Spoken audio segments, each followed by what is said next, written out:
শীত কিন্তু ভালোই পড়ছে, তাই না? আর এই শীতের সময় কিন্তু বাজারে আগুন, মানে সব কিছুর দাম অনেক বেশি, একদমই কম নয়। আমাদের এখানে বাজারে গিয়েছিলাম, সেখানেও দামটা ভালোই সব কিছুর। তো সেখান থেকে আমি কিছু ফল নিয়ে নিয়েছি। এরপর এই যে যে মাছ দেখতেছেন, এটা কিন্তু আমাদের এই পাগলাকানার থেকেই এই মাছগুলা দেখা যাচ্ছে। তো এখান থেকে আমি একটা তাজা সিলভার কাপ মাছ কিনে নিয়েছি। তো ওই যে যে মাছটা চলতেছে ওটা কিন্তু আমার মাছ। তো আমি আপনাদের একটু দেখাচ্ছিলাম, বেশিরভাগ মাছই কিন্তু মরে গিয়েছে। সিলভার কাপটা খুবই তাজা আর ফ্রেশ ছিল, এজন্য আমি ওই সিলভার কাপটাই নিয়েছি। সিলভার কাপ মাছের কেজি 180 করে। তো আমার এই মাছটা নিয়েছিল 280 টাকা। আর উনি কিন্তু মাছটা খুব সুন্দর করে যে কেটে দিচ্ছে, বলছিল মাছটা আমি কেটে দিচ্ছি ফ্রি, কোনো টাকা নিব না। তাজা মাছ সরাসরিভাবে রান্না করে খাওয়ার কিন্তু মজাই আলাদা। আমার কাছে সিলভার কাপ মাছটা অনেক মজা লাগে। তো আমি কিন্তু টাটকা টাটকা সিলভার কাপ মাছটা নিয়ে এসে আমি কিন্তু কলা দিয়ে রান্না করে ফেলেছি। আর ওটা কিন্তু খেতে অনেক ইয়াম্মি লেগেছে। এরপর আরও কিছু বাজার করেছি, সেগুলো আপনাদের সাথে শেয়ার করতেছি। এখানে যে বিটরুট দেখতেছেন, এটা কিন্তু 170 টাকা কেজি নিয়েছে।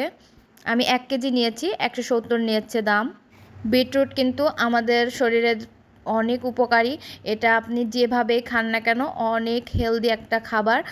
ভাজি করে খেতে পারেন, লুডুসের ভিতর দিয়ে খেতে পারেন, আবার এটা দিয়ে পুডিং থেকে শুরু করে অনেক কিছু বানিয়ে আপনি কিন্তু খেতে পারবেন। এর জন্য কিন্তু বিটরুটটা আমি নিয়ে এসেছি। আর এখানে যে দেখতে পাচ্ছেন, আমি অল্প করে কিন্তু আমলকিটা নিয়ে এসেছি। আমলকিটার কেজিটা যে কত ছিল আমার সঠিক মনে নাই, এর জন্য আমি বলতে পারতেছি না, দুঃখিত। এরপর কিন্তু আমি ফুলকপি নিব। তো বাজারে বলছিল ফুলকপির কেজি 60 টাকা করে। তো আমি ভাবলাম যে আমাদের পাগলাখানা থেকেই নিয়ে যাব। তো পাগলাখানায় এসে প্রথমে যে ফার্স্টে একটা দোকানে দাম করলাম, সে বলল যে 70 করে। পরে গিয়ে আমি আরও 2-3টা দোকান গেলাম, ওরা তো 80 টাকা করে কেজি চাচ্ছিল। আমি তো আসলে ভাবছিলাম যে আমার ওখান থেকে নিয়ে আসাই অনেক ভালো ছিল। তারপরে আমি ছোট করে একটা ফুলকপি নিয়ে নিয়েছি, ওটা 45 টাকা হয়েছে মেপে। এরপর কিন্তু আমি 1 কেজি জলপাই নিয়ে নিয়েছি। জলপার দামটাও আমার সঠিকটা মনে নেই।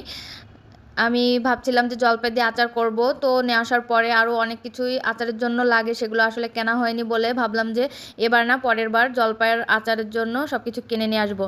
আর এই যে যে তেঁতুলটা দেখতেছেন, এটা হচ্ছে যে 80 টাকা নিয়েছে। আজ এ পর্যন্তই। সবাই ভালো থাকবেন, সুস্থ থাকবেন। আল্লাহ হাফেজ।